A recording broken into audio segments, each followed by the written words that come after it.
If our money is backed by nothing, then why do we still use it? In a previous video, I explored what would happen if there was no gold at Fort Knox.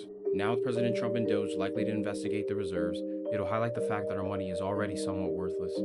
Since 1913, the US dollar has lost over 96% of its purchasing power.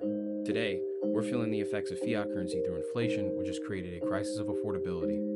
Many are waking up to the fact that since 1971, when we left the gold standard, our dollar has been backed by nothing.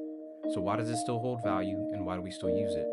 Well, the US dollar is essentially the best of a bad bunch, making up about 58% of the world's reserve currency. As you can see here, there really is no close second best. This dominance drives up demand and allows the US to borrow money at a lower cost. Since much of global trade happens in dollars, demand remains strong, giving the dollar its value. Additionally, because borrowing costs are low, federal deficits accumulate. One major factor is the petrodollar system, which is an agreement from the 1970s that ensures oil transactions are conducted in US dollars. Since oil is the most traded commodity in the world, this has played a huge role in propping up the US dollar's demand. However, being the world's reserve currency creates a dilemma for nations. On one hand, the country must inject large amounts of currency into the system to facilitate global transactions. On the other hand, the more popular a reserve currency is, the stronger its exchange rate becomes, making domestic exports more expensive and less competitive.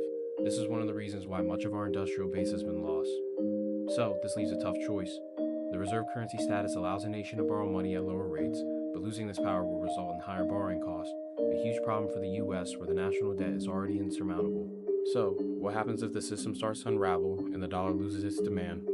As many nations are rumored to be de-dollarizing, some believe the BRICS nations are working on a new currency called the unit, backed by gold and other currencies.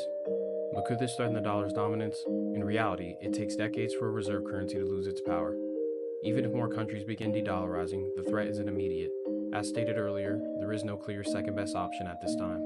Although the demand for dollars is what props its value and why we still use it today, several decades from now, the story may be different, but that's all speculation at this point.